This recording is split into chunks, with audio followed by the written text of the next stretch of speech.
Now, just a little warning before we begin, there is going to be some major spoilers ahead for the first two episodes of The Acolyte, so do click away if you haven't seen it and you don't want anything ruined, or go down to the description below and click on the link to my non-spoiler review if you just want to know what I thought about the show or the first two episodes without all the spoilers. Though, to quickly reiterate my feelings from that video to give you my overall thoughts on the first two episodes before diving into all the details and discussing the story itself, well, I thought they were okay. They were decent. Nothing special that made me say, wow, this is amazing. But also nothing outside of maybe one thing that was in the second episode. Nothing that made me want to condemn the show already and call it terrible.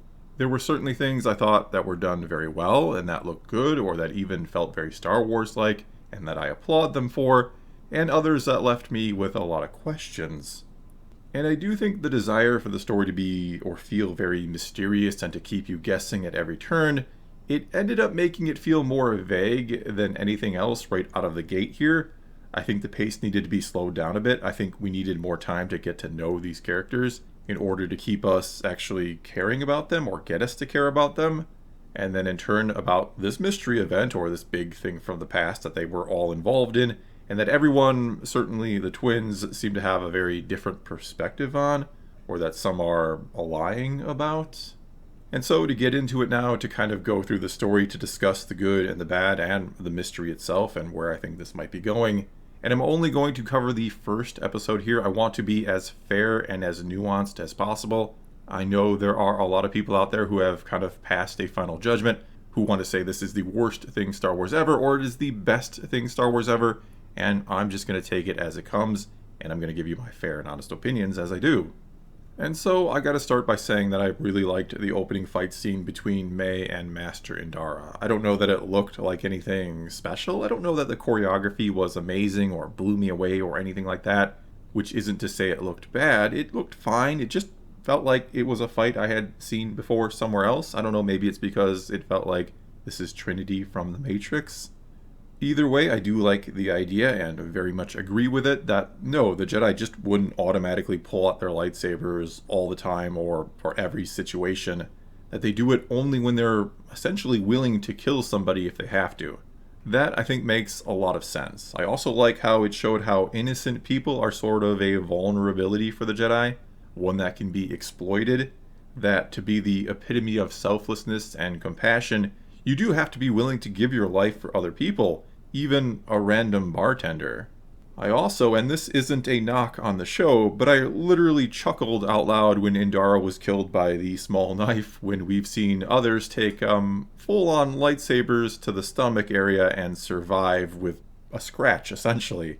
And don't get me wrong, a knife to the heart is certainly going to be fatal most of the time. It's just I'm not used to such things being fatal in Star Wars. This was a point in the win column for the show that we were willing to kill somebody, that we didn't have to have somebody stabbed and then come back 5 minutes later. In fact, the whole opening scene was a win. I thought this was a great way to kick things off. It was a pretty good fight that right away makes a point about who the Jedi are and what they are all about, what they are willing to do for pretty much anybody, and also what the dark side users or the acolytes are willing to do as well. It showed the dichotomy between the dark and the light quite well. We then move on to Osha waking up on a Trade Federation ship, and it was cool to see the Nemoidians and all of that. I was fine with this little kind of connection to the prequels, if you will. And right away we find out she, of course, has a cute little droid. Every show these days, every Star Wars show has to have its cute little droid to hopefully sell to the kids. And this time, and it's probably just me, but I couldn't help but think or be reminded of something from my own childhood. It kind of looked like Soundwave, the Transformer from when I was a kid.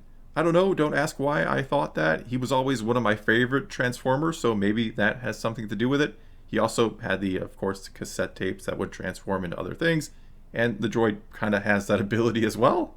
But moving on from that, it is quickly established when Osha sees her friend and or co-worker in the hallway that she didn't go out with them last night, and that what she does with her free time is none of his business, which is probably just trying to trick us into thinking that yes, this is the very same person that we just saw murder a Jedi, that she was there and she's trying to nonchalantly cover for that. However, we'll learn soon enough that wasn't her, that the whole twin thing many thought was going to be this big twist wasn't really a twist at all.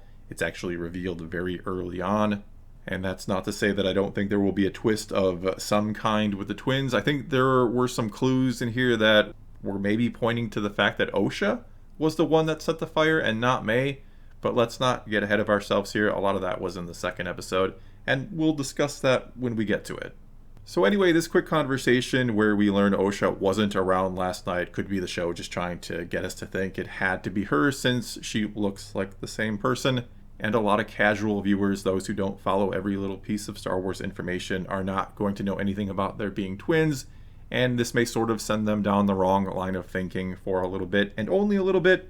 Because again, it gets wrapped up pretty quickly, or we learn pretty quickly that there's twins here, and that Osha is not the killer. Though maybe there is something more to it, to what she says here, that's more than meets the eye. Maybe this is a big clue that she actually was somewhere else or involved in something else somewhere, somehow, that she's the Sith behind it all, or one of the Acolytes. Though I don't actually think that is going to be the case. I think something a little bit later in this episode completely disproves that. But it's still something that we should maybe tuck away in the back corners of our mind for potential later use.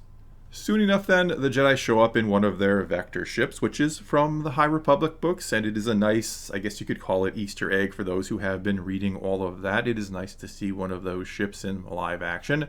They also look like High Republic Jedi. They have the fancy gold and white outfits and all of that. So again, cool for anyone who is reading or has read the High Republic. It then turns out that Yord Fandar, who is someone Osha knew when she was in the Jedi Order, and he kind of gets painted as being incompetent, that it took him quite a while to finally pass his Jedi trials and to become a knight. He also has a Padawan with him, and don't ask me why someone who has been a knight for 2 years and had such a hard time becoming one in the first place, why they get a Padawan right away. Maybe it's like Anakin with Ahsoka, where Yoda thought the two together could sort of learn something from each other. Or maybe it's a clue as to what went wrong with the Jedi, that knights who maybe shouldn't be knights in the first place are taking on Padawans. Either way, whatever the case is with that, if anything, they have come to question and then arrest Osha, though before they even talk to her, they have to talk to the Nemodians about where she is. And Yord right away goes to her, wants to use some type of mind trick or mind control thing. Seems to even like doing it because he has a smile on his face, which begins to maybe make the Jedi feel like they want to compare them to some sort of corrupt police force, essentially, that here is a poorly trained Jedi, one that shouldn't even be a knight, maybe, and he is abusing his power, that he right away is using force, no pun intended. Eventually then, Yord does question and ultimately arrest Osha for the murder of Indara. They then just kind of stick her on a prison transport ship to be taken back to Coruscant, which is the first time I was kind of left scratching my head and wondering what is going on here. I mean, I know Yord isn't the smartest Jedi ever, and later on he will sort of take the blame for this and say he should have just transported her himself after she escapes.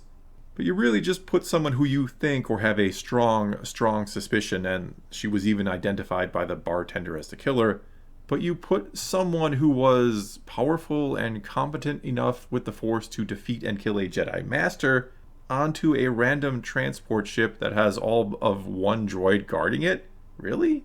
But before getting into all that, there was another scene in between those two, between her arrest and the transport ship, and it was back at the Jedi Temple on Coruscant, and it starts with Sol giving a lesson to some younglings, asking what they see, and all the kids see the Force as something a little different, which ties into another High Republic thing, how all Jedi see the Force in different ways. Some see it as music, some see it as an ocean or as fire. So that felt like it was kind of a nice little nod to that, even though the scene was more about Sol's reaction to the one kid who said they saw fire and how it consumes everything.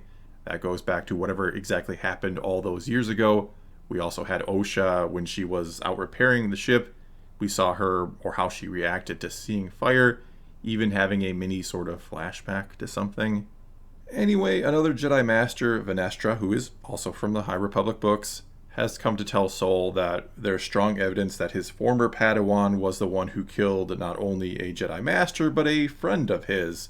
And when Sol has a sort of visible emotional reaction to this news, as virtually anyone would, even, yes, a Jedi, Venestra is immediately like, oh, I see I underestimated your attachment to her, which is playing very heavily into this strange idea or belief that some have that Jedi are not supposed to have any emotions whatsoever.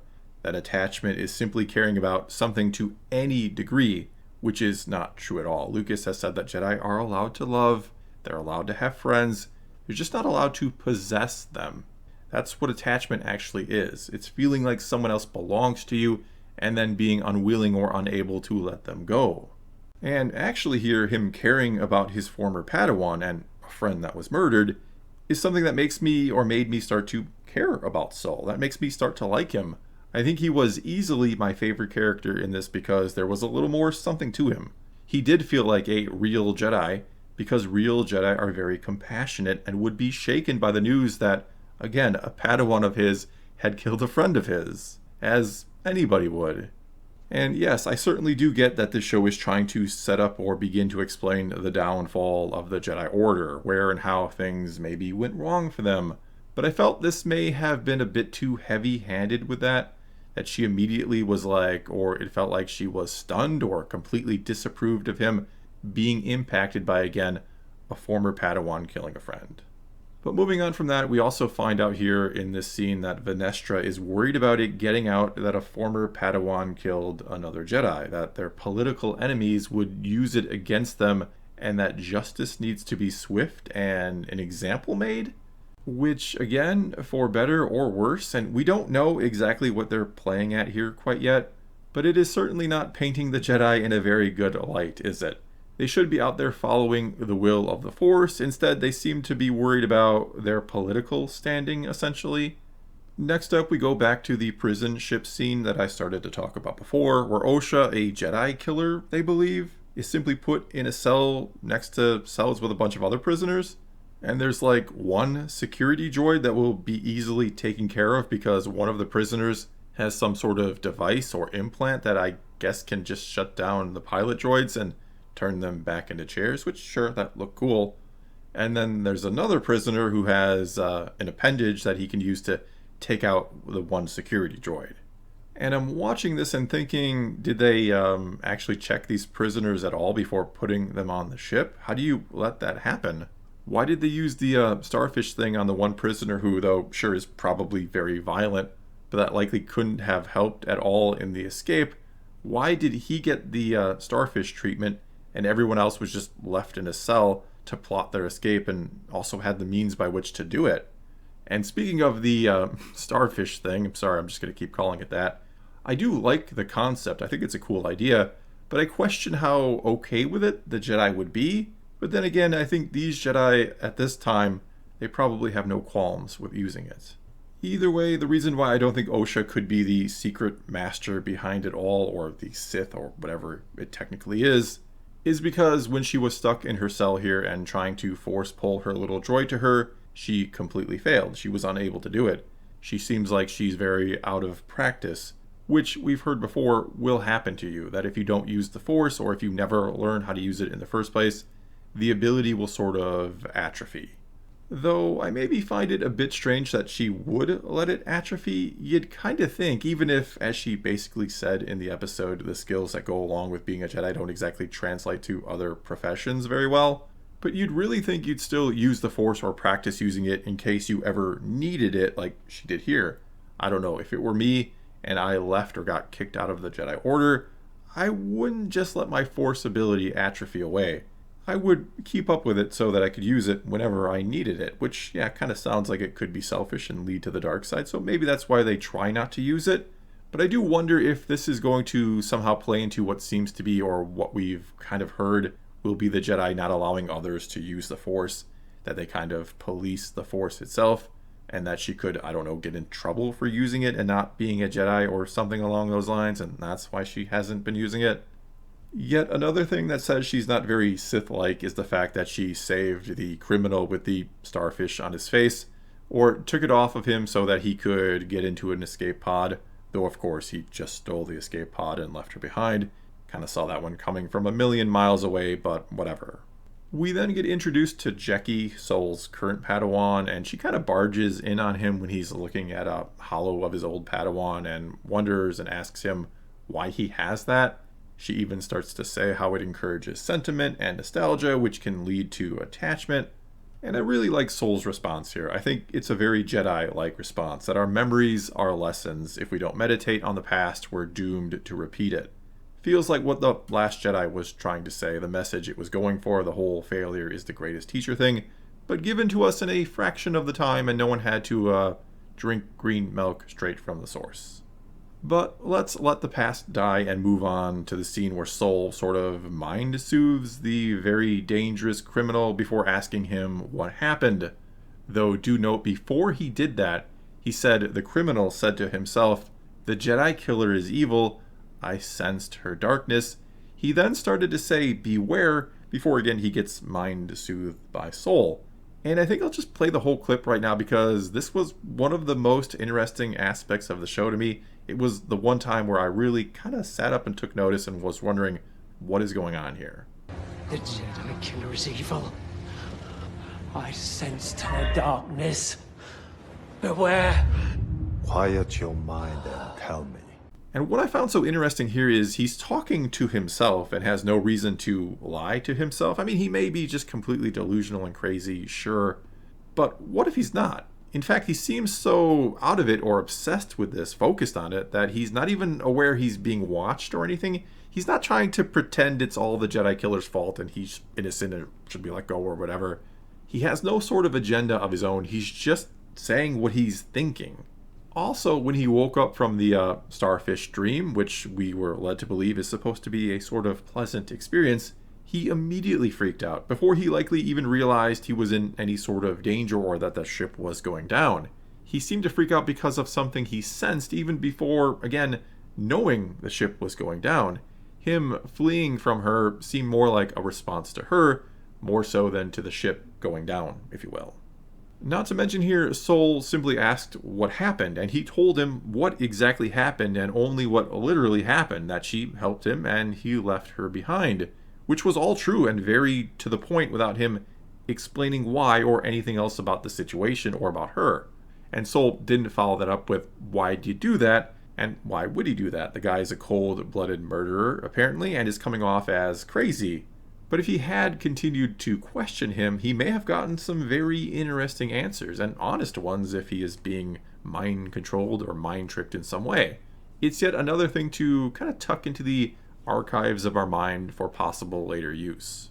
Ultimately then, Soul is allowed to go and track down Osha if she is still alive, which she of course is, and he'll be going with his Padawan, Jeki, as well as Yord, who Jeki immediately sort of makes fun of because again he's kind of the incompetent Jedi, I guess. We then get the Yord shirtless scene, which, okay, whatever. I don't have a problem with it exactly, but it just feels like a shirtless scene for the sake of a shirtless scene. While on their way there, we learn that, yes, Osha has or had a twin sister. From Soul, he gives some backstory, he gives his own version of events, and that Osha was the sole survivor of a fire that killed her whole family. Neither Yord nor Jeki seem to know that Osha had a sister or a twin. I think Jeki actually, mentions that it wasn't in her file, which is yet another one of those little suspicious clues that something is wrong or something is going on here more than meets the eye. Jeki then wonders if maybe Osha's twin sister could still be alive, but Soul is very confident for some reason that she's dead. He says he even saw her die. And so anyway, Osha has crash landed on the ice planet Karlak, which is actually a world we've seen before in the Clone Wars. And I do like that they put the planet names on screen for us, as I also liked the opening crawl we got, which technically wasn't a crawl, but I do like when Star Wars starts out that way because I just do. It should be a tradition, I think. I think Star Wars should always start out with a little backstory, if you will. But anyway, Osha is alive and well, crashed on Karlak, and she sees some kind of shadowy figure and then follows her out and away from the ship. And it turns out to be a younger version of her twin sister, of May, and we even see the fire that supposedly killed her but clearly didn't. While Osha is sort of chasing her sister, she then says, or her sister says, May says, "You're with me, I'm with you, always one but born as two." May then goes on to say, "I give you you," and Osha finishes, "and you give me me." And I'm going to assume this is pretty significant. It's a pretty big clue as to what is going on between these two, and my very early guess would be that it's some sort of thing where one is the dark side and one is the light side, and together they make a whole person because, of course, balance in Star Wars is equal parts dark and light. And I'm being sarcastic. That's not what balance is at all. It is actually the absence of the dark side. You do not need dark side or equal parts of it to sort of balance out the light. And so hopefully I'm kind of dead wrong about where they're going with these two twin sisters, that this isn't some kind of dark side or light side, we need each other thing, but I'm pretty sure it is. We also then find out, or should I say Osha finds out, that May is indeed alive and is the one who killed Indara. After this revelation, Osha wakes up, and it was all a dream, but obviously much more than that. It was clearly some type of force vision, though interestingly enough, later on in the second episode, May seems surprised, or to not believe, that Osha was alive. So this wasn't exactly her, it wasn't exactly May experiencing the same vision like I kind of thought it was at first, or at least it doesn't seem to be. Whatever the case may be with that, Osha then runs away from the ship, which is a questionable move to make here. You've just crash landed on a planet that is freezing cold and shows no signs of life, and thus has no food on it. So your best bet, especially now knowing your sister is alive and did it, it just might be to turn yourself into the Jedi, to maybe even get into their good graces a bit. I mean, there's a good chance, sure, that they won't believe you. I do get that. I do get maybe the impulse to run. But she doesn't come off as a stupid character. I think she would realize she doesn't have a ton of options on this planet, that it is not a good idea to be stranded here. But then again, she just panicked and ran when she saw the Jedi coming. I can understand that. Either way, the Jedi do catch up with Osha, kind of back her to the edge of a cliff, a snowy cliff, where she tries to plead with them that she is innocent, especially when she sees her old master Soul. She ultimately kind of falls off the cliff, but Soul catches her with the Force and ends up telling her that he believes her about May being alive. Then at the very end of the episode, we see I'm assuming, the Sith behind it all, and hear him say in his modulated voice, "The Jedi live in a dream that they believe everyone shares. If you attack a Jedi with a weapon, you will fail. Steel or laser are no threat to them. But an Acolyte kills without a weapon. An Acolyte kills the dream." And then we see him, or her, I suppose, though in the episode, or the second episode, they get referred to as a he, though I don't think they even know for sure if it's a he or her. But for now, he ignites a lightsaber and the episode ends. And what he said made me say or think, okay, I guess. I like the first part of it, that you believe, or that a Sith would believe the Jedi live in a dream and that not everyone shares it. The whole part about the Acolyte is kind of strange. I don't know, kind of cool, kind of strange. Got to see what they do with it. And in the second episode, they do kind of explain it a bit more. And I will talk about that in my review or breakdown of the second episode, which should be up sometime tomorrow. But for now, that is going to be all I got for you this time. Now it is your turn to take to the comments below and tell me what you thought about the first or the second or both episodes of The Acolyte. Are you enjoying it so far? Is the mystery keeping you interested? Are the characters good in your opinion? Or maybe not so much? Whatever the case may be, leave your comments below and let's talk some Star Wars. And until next time, thanks for watching.